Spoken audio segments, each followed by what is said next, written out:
Hello everyone, welcome to my channel. I hope everyone is having a wonderful day. Bradley Walsh had always been the heartbeat of the chase. His quick wit, infectious laugh, and boyish grin made him the nation's favorite TV host. Whether teasing a contestant or breaking down in giggles at a suggestive question, he was a living embodiment of joy. But few knew the cost of that smile. The cameras loved him. The public adored him. But when the lights dimmed and the studio cleared, Bradley would retreat into a quiet pain no one saw. He often brushed it off. Just age, he joked to the crew. Bit of wear and tear. But the truth was much deeper and more serious. It had started years ago. A subtle tremor in his hands, random stiffness in his legs. At first, he blamed it on long hours and physical comedy. After all, how many times had he jumped around a stage or danced to entertain millions? But it didn't go away. It got worse. One night after filming an episode of The Chase, Bradley found himself unable to grip his steering wheel properly. His son, Barney, was with him. "Dad?" Barney had said, eyes full of worry. "Are you okay?" Bradley had nodded then, but his mind had begun to scream. He knew it wasn't right. After months of silent worry, Bradley finally saw a neurologist. The diagnosis was delivered with clinical precision. Early signs of progressive supranuclear palsy, a rare neurodegenerative disease. It mimicked Parkinson's but had a faster progression. The tremors, the difficulty with balance, the stiffness, his world tilted. "How long have I got?" he asked.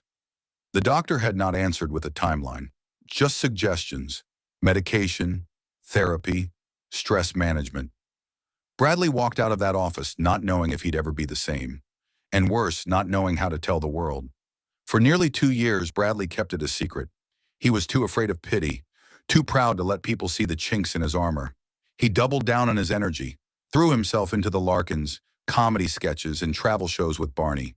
He posted selfies mid-hike, smiled through fatigue, and laughed through stiffness. But his body kept speaking, and it started to betray him on air. There were times when he stumbled slightly or his left hand trembled under the desk.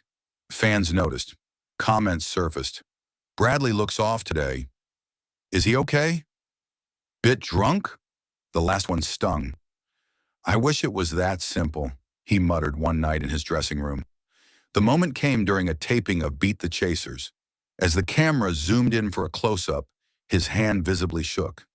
He felt it, the gaze, the weight of millions watching. After the show, he sat alone backstage, head in hands. "People think I'm making it up," he whispered aloud to no one. Anne Hegarty found him there. "You don't have to carry this alone, you know." He looked up, eyes rimmed with red. "I don't want to be remembered as the ill one. I want to be remembered for making people laugh." "You still can," she said, "but maybe it's time to let them see all of you, not just the part that smiles." Bradley chose to speak out during an interview on a primetime talk show.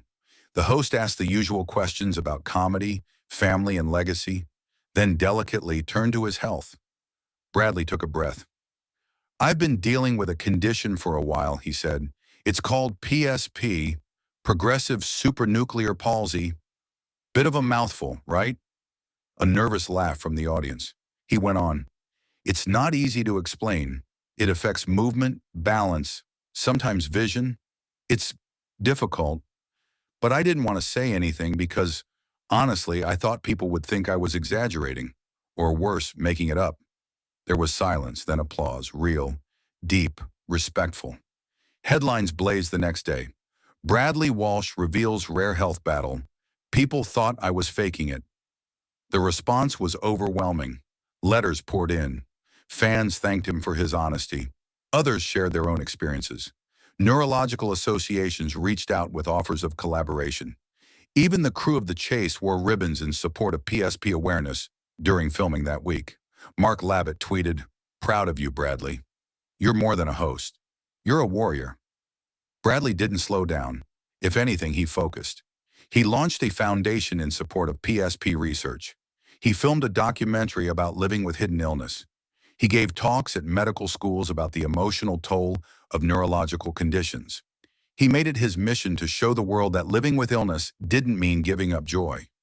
He still cracked jokes, still danced awkwardly on set, still teased contestants.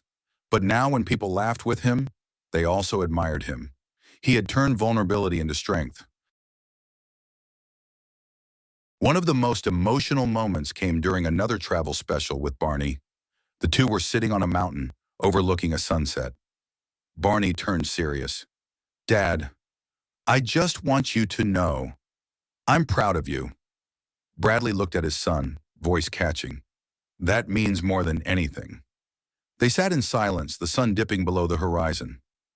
"I don't know how long I'll be like this," Bradley said quietly, "but I'm going to make every moment count." "You already are," Barney replied. Today, Bradley Walsh is still hosting The Chase. Maybe a bit slower, maybe with more pauses between jokes, but still with the same charm, same laugh, same glint in his eye. He's not just a presenter now, he's a symbol of resilience. And when asked what message he had for fans, he smiled. "Don't be afraid to tell your truth. It might just set someone else free." Late one evening, after another episode had wrapped and the audience had gone home, Bradley stood alone on the set. He placed his hand on the host's podium and looked around.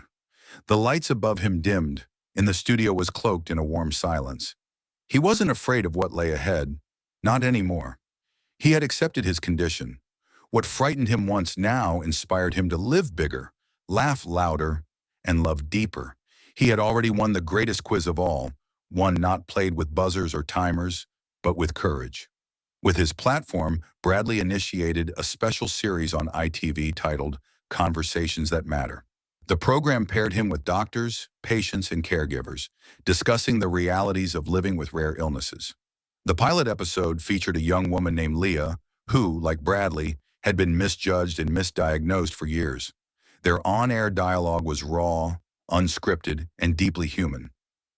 "People don't always see what's real," Leah said. "They see what they expect." Bradley nodded. "And sometimes we play along until we can't." Comedy had always been Bradley's superpower, but for a while it had dulled. Now, with renewed confidence and public understanding, he found his rhythm again.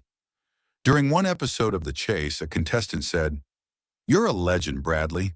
He quipped, "Well, legends can creak a bit." "But I'm still here, love," the audience roared. And in that moment, the laughter was deeper, richer. It wasn't just a reaction, it was love. Come back to our channel for all your updates. Thank you for watching. Please subscribe to my channel.